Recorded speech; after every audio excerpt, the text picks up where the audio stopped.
తమ్ముళ్ళు చెల్లెళ్ళు నన్ను బాధపరిచిన, అమ్మను బాధపరిచిన, నువ్వు ప్రార్థన చేసినప్పుడు దేవుడు ఖచ్చితంగా స్కాన్ చేసేస్తాడు, నీకు జ్ఞాపకం చేస్తాడు.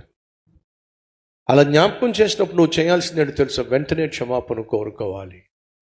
దాన్ని మనం శరీరంలో, ప్రాణాత్మ శరీరం నుంచి బయటికి గెంటేసేయాలి.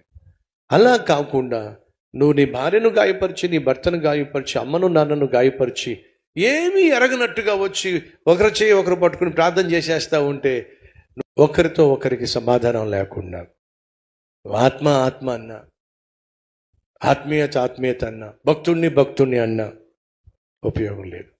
ప్రతి సాయంత్రం ప్రతి ఒక్కరూ కూడా దేవుని సన్నిధికి వచ్చాయా, నీకు ఆయాసకరమైన ఆలోచన కానీ, కంటి చూపు కానీ, మాట తీరు కానీ, ప్రవర్తన కానీ, తలంపులు కానీ ఏమైనా ఉన్నాయా?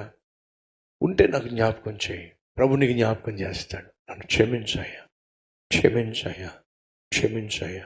మనుషులకు వ్యతిరేకంగా తప్పు చేస్తే వాళ్ళ దగ్గరికి వెళ్ళి క్షమాపణ కోరు. దేవునికి వ్యతిరేకంగా తప్పు చేస్తే దేవుని దగ్గర క్షమాపణ కోరు. ప్రాణాత్మ శరీరాలను పరిశుద్ధంగా కాపాడుకుంటూ దేవుని రాజ్యంలో చేరేంత వరకు ఈ ప్రక్రియ